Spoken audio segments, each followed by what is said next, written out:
Nice weather again today. It's definitely not as hot as last year. I know this year everyone was like doom and gloom, we're all gonna roast, but it doesn't seem that bad. With that in mind, what's going on today?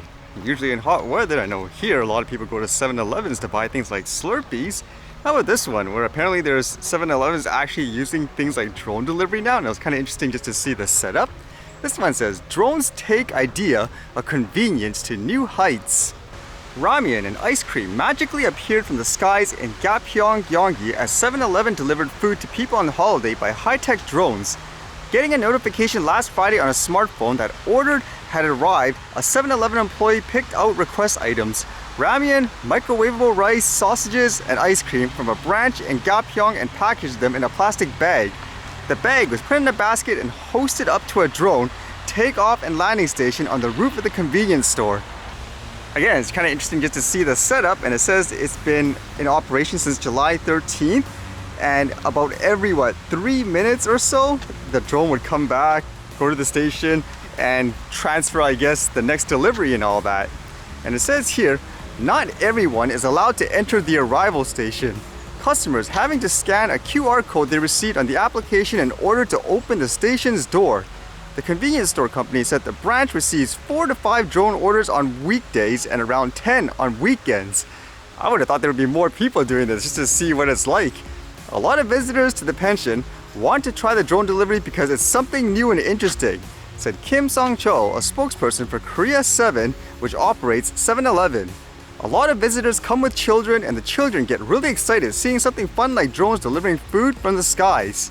As well, you can see pictures, I guess, of their control station where there's actually someone there monitoring it. And according to this anyways, if the drone for whatever reason malfunctions, then someone can take over manually. Would you like to work in that type of job there? Sitting, I guess, in the room monitoring the drone for the deliveries and all that? Either way, it's kind of cool to see. But as usual, it's a tool. Some people use it for good, some people use it for bad. How about this one? This one says, Texas man charged with using drone to deliver contraband to prison. A Smithfield man who allegedly flew a drone loaded with drugs and other contraband into prison has been federally charged. And based on the picture and this article, the person was flying a DJI Inspire. It says, according to court documents, Mr. Henderson allegedly flew a DJI Inspire drone into the airspace over FMC Fort Worth, a federal correctional in the south part of the city, just before midnight on Wednesday, May 4th. The drone crashed inside a secure fenced-in yard near the prison's HVAC shop, where staff recovered it. Affixed to the drone was a package containing 46 grams of crystal methamphetamine, 87 grams of pressed THC, 2 prepaid smartphones, and 9 MP3 players. And apparently they got the surveillance video from a nearby high school, it says. It makes me wonder again, how come these guys crash their drones so much, and where are all these people getting their Inspire drones from? It hasn't been like in the market for a while too, correct? You can't even find it in the stores and stuff as well. I quickly saw this where apparently that protest with the farmers in the Netherlands is still going. And you can see some of the videos, they're really, I guess, angry. Like what are this, they're putting like hay and stuff on all the police officers.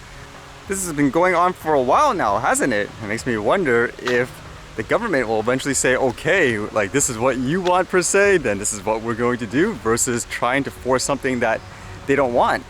I can't really say I understand the situation 100% because I'm not a farmer and all that, so I don't really understand the technicalities of who's right and who's wrong in terms of the debate about things like emissions and all that.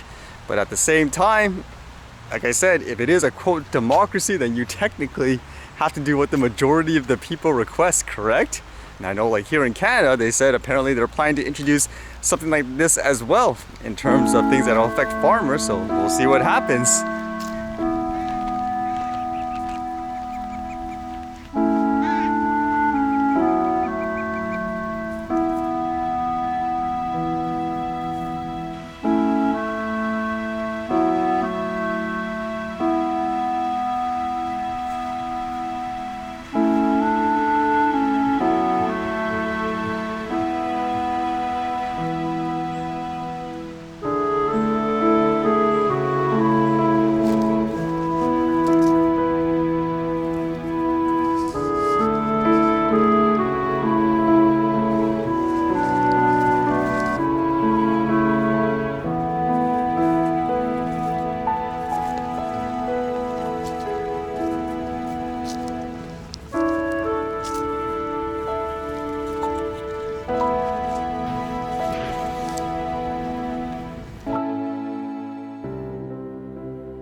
Alright, see you guys later.